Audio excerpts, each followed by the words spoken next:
Good morning everyone. आज मैं आप लोग को पढ़ाने जा रही हूँ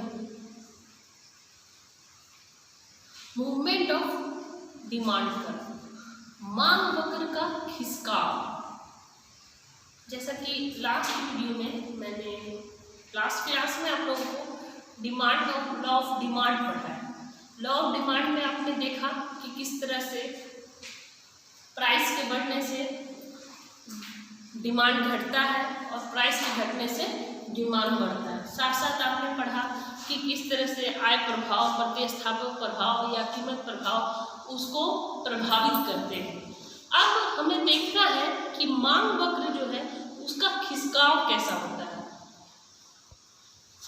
मांग वक्र का खिसकाव या मूवमेंट ऑफ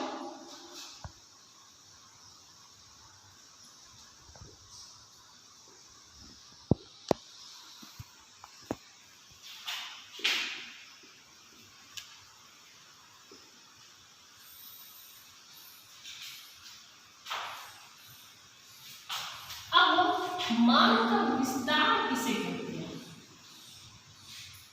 मांग का बढ़ना या मांग का विस्तार किसे कहते हैं। नीचे हम क्या मात्रा से बिलोंग करते हैं, एक्स एक्सिस पे और वाई एक्सिस पे मूल्य को लेते हैं। जैसा कि अब पिछले लेक्चर में, उससे पहले लेक्चर में मैंने आपको बताया है कि मूल्य 2 रुपए है तो मांग कितनी मात्रा हो रही है, 5। मूल्य 2 रुपए है। जैसे ही मूल्य बढ़ाकर 4 रुपए करते हैं, मांग घट के कितनी रह जाती है, 2, और मूल्य कितना बढ़ा, 4। ये जो डिमांड कर्व बना ये बन गया डिमांड। तो अब मैं इसका शेड्यूल या सारणी बना देती हूँ यहाँ पे।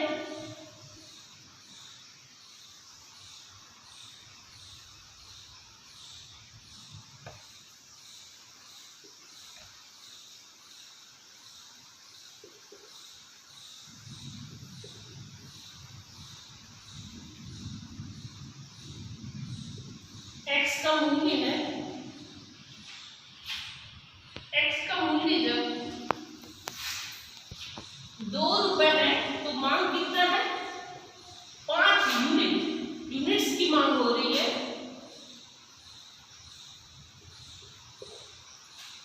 इकाई, प्रति इकाई 5 इकाई की मांग हो रही है।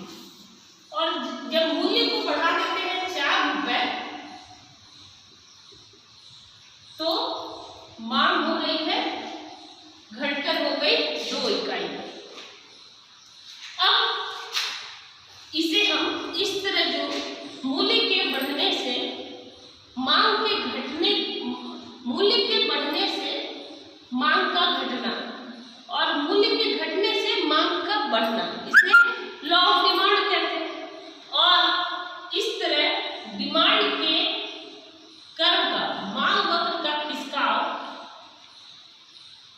जब हमने 4 रुपए से अपना मूल्य घटा के 2 रुपए किया तो इस तरह के खिसकाव को मांग का विस्तार कहते हैं। मांग का विस्तार कहते हैं। और इसी प्रकार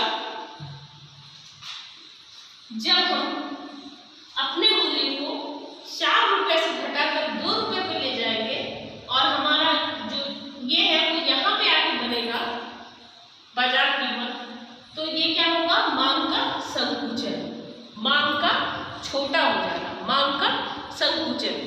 तो ये क्वेश्चन लास्ट ईयर में भी पूछा गया है और मुझे लग रहा है कि उससे पहले साल में भी पूछा गया है। और क्वेश्चन डिस्कशन के सेशन में मैंने वो बताया भी है कि मांग का विस्तार और मांग का संकुचन, पर आप लोगों को मैंने ड्राइव नहीं किया था इन फिगर, तो इन फिगर आप समझिए ये मांग का संकुचन है।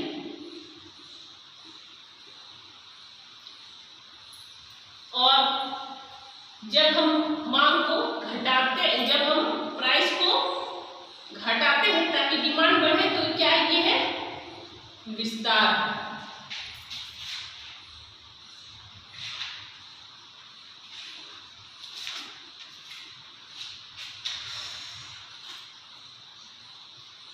ये क्लियर हो गया। अब आगे जो क्वेश्चन जिसमें कि आप लोग गलती कर लेते हैं, उत्तर देना क्या है, तो मांग में वृद्धि और मांग में कमी। मांग में वृद्धि, मांग वक्र का खिंचाव और विस्तार, वो मैंने आपको समझा दिया। अब मैं बताऊंगी मांग में वृद्धि और मांग में कमी।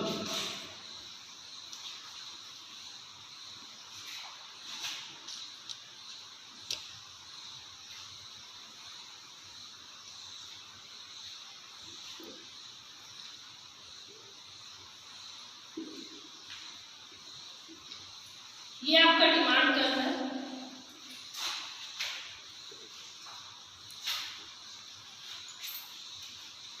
जब प्राइस के घटने से डिमांड बढ़कर यहां से यहां चला जाए तो इसको हम क्या कहते हैं, D1 पे चला जाए तो इसे कहते हैं मांग में वृद्धि। मांग में वृद्धि। और ये डिमांड कर जब मूल्य के बढ़ने पर मात्रा में कमी के कारण आकर यहां पहुंच जाए तो ये D2 क्या कहलाएगा, मांग में कमी।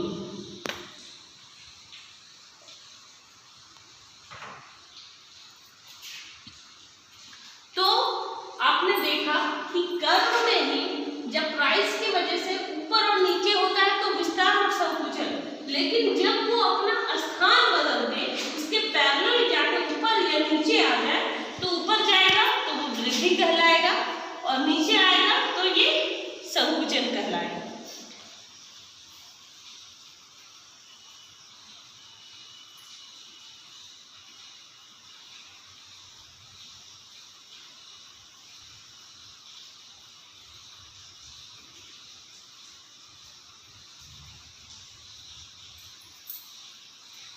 अब है कि ये जो मांग में वृद्धि और मांग में जो कमी होती है, इसके कुछ मेन फैक्टर्स होते हैं। केवल प्राइस नहीं है, जैसे इस फिगर में मैं दिखा रही हूँ कि इसमें ये प्राइस जो है एक जगह पे स्टेबल है, लेकिन हम अपना जो इक्विलिब्रियम है वो हम हर इस पर प्राप्त कर रहे हैं और यहाँ पे हमें इतना क्वांटिटी मिल रहा है, इतना क्वांटिटी मिल रहा है, लेकिन फिर भी डिमांड बढ़ रहा है। तो यहाँ पे देखना है कि कौन कौन से ऐसे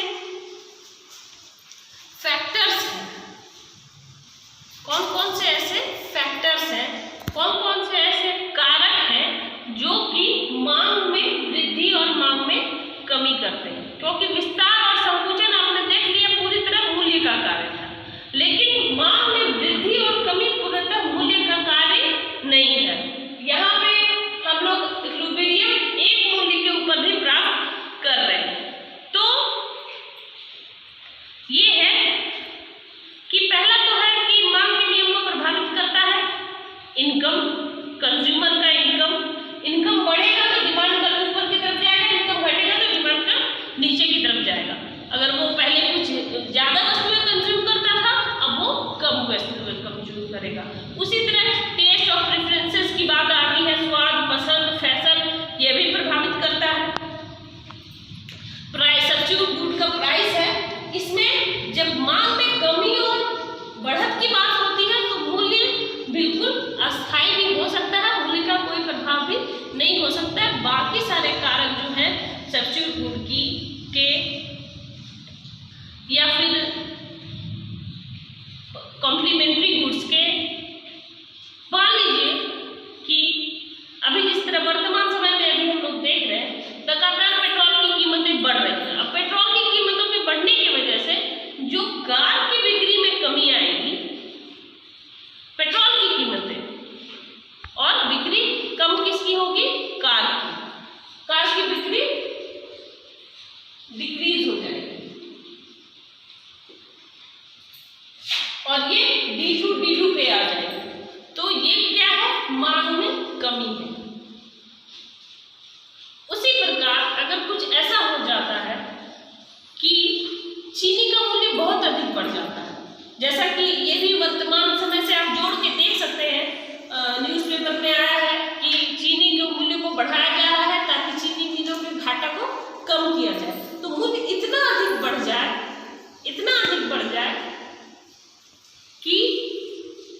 सब्स्टिट्यूट गुड की वजह से भी होती है, इनकम के वजह से, प्रेफरेंसेस की वजह से, टेस्ट की वजह से, पसंद की वजह से, गवर्नमेंट रूल्स रेगुलेशंस की वजह से, और बहुत सारी चीजें हैं जो मांग में कमी और वृद्धि लाती है।